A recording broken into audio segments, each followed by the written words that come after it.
go, Chris Mystery Cleaning windows of the File Coast.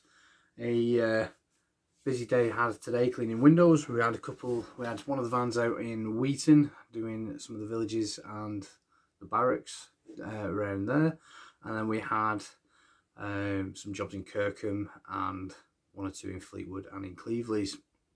So all in all, we got 36 houses done between the two vans today, and still managed to get done for 2 o'clock. That's what it's all about. So yeah, I got a couple of questions from people considering getting a water-fed pole, and I would strongly recommend any window cleaning, anyone who's got a window cleaning company and who's serious about expanding, I would strongly recommend you get a water-fed pole, and not because it's just some shiny piece of kit, but it does make your job easier. It makes you a lot more efficient, and it makes you able to get jobs that you wouldn't ordinarily be able to get. And I get a number of people who've sort of posed the question, is there a chance that you can lose jobs because you haven't used water-fed pole?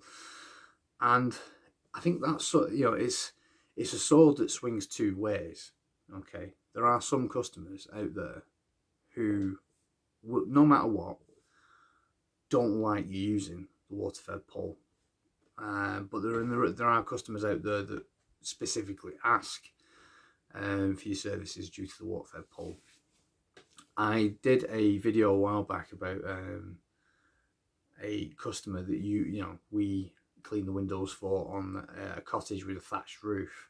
I'll leave somewhere around screen the video, link to the video there, and that was damage was caused by people climbing all over the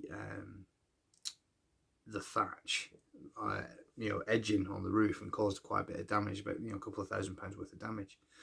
So in her mind's eye, she didn't want someone to do traditional window cleaning. She wanted someone with a water-fed pole, so that she sought us out through social media, and we do her windows. All well and good. And again, yeah, I think you will potentially lose a couple of customers maybe that are just stuck in their ways, but only if you don't educate them. And if you're able to sort of articulate the pros of the water-fed pole, and convince the customer that it is a legitimate way of cleaning the windows, that it's not just a case of cutting corners and all this sort of stuff. It leaves just as good, if not a better finish, in my humble opinion. So you will probably lose some customers, but then you will be able to get other jobs that ordinarily won't necessarily be done with wouldn't be done by using ladders, etc. So it's a sword that swings both ways. So I think personally it's an asset that's worth investing in. Some of the kit, I see a number of different types of kit being used. Some in America, some in obviously here in the UK, and the types of water-fed pole equipment does vary. I find there's not many window cleaners in America that use the tank systems in the backs of vans, and I think that's strange, because I've been watching a number of the videos from the likes of Luke the Window Cleaner, Keith Kalfas, Steve-O, and all that sort of stuff. I've been watching their videos quite a lot for a number of years, to be honest with you, and it strikes me that the properties in the States are a lot bigger than the UK. I mean, the average property, I think, in the UK is something like, it might be something like 1,000 square feet maybe. As an average, I think I can't remember exactly. I think it was under, it was like 80 square feet. And in America, you're talking about 2,000 square meters. So as an average house. So the difference there is you're probably talking about times and a half. And the way that window cleaning is carried out in America compared to how it's carried out over here is vastly different. You've got a lot more bigger buildings. Window cleaning in the UK tends to be something that's done external, generally speaking, external only, with the odd internal here and there, a couple of times a year. And then, but the external window cleaning is done more or less either, fortnightly, 4 weekly, 8 weekly, quarterly, this sort of stuff. Whereas in America, for some of the channels that I've been watching, they tend to only have, residentials tend to usually be quarterly jobs for the most part, and it's inside and it's outside, and there are bug screens and stuff like that. I advise anybody that's keen on looking at what kit's available to look at some of these videos, which I'll leave a link in the description. But it's interesting that the culture is different towards window cleaning, whereas, like I say, in this country, it needs doing, it wants doing more or less every month or 4 weekly or whatever, and in America it tends to be the sort of job that gets done every, sort of quarter, inside, outside, deep clean, and all this sort of stuff. So yeah, the fees being charged, I think, in America are a lot higher because the size of the properties and stuff like that. The fact that they do the insides as well, the fact that they do the bug screens and stuff like that. I'd be interested to hear an American's thought on sort of the differences between how we do things in the United Kingdom and how things are done slightly differently in America. I'd be interested to hear people's thoughts on that. But yeah, it's I think the water-fed pole is definitely an asset.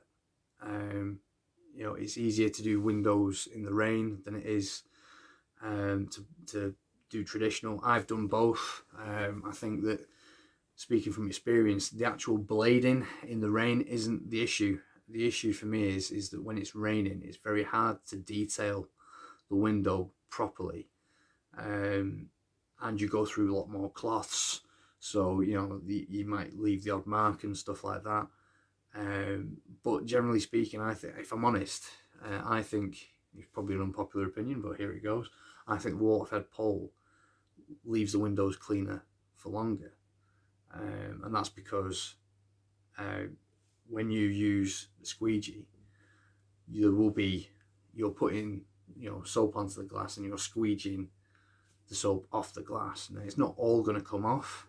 Small little bits of that soap and stuff will sort of sit on the glass and might be disturbed, by the rain, etc., which might lead to spots. And the water-fed pole will literally, as water makes contact with that glass, so long as the rinse and the technique is on point, then I don't see there being any real issues, to be honest with you. Because when you water-fed pole a window down and do things correctly, the water makes contact with every square millimetre of that glass, even down to a microscopic level, and will pull dirt out of places that that squeegeeing just simply won't. And this is not me beating up on people that that are traditional window cleaners. Every bit of respect to anybody that wants to earn their crust doing that, like I did when I started. But I do think, if I'm being objective and I'm being fair, there are some jobs that you'd want to do traditionally. That's that. I mean, it's particularly some of the older windows, wooden frames. Really, they should be done traditionally. But if you've got 3 or 4 floors up, generally speaking, with the health and safety climate that exists in this country, I don't think it's viable to be doing first, second, third. Well, to be doing sort of second, that's like 3 levels, 4 levels up on a ladder. I don't think you can really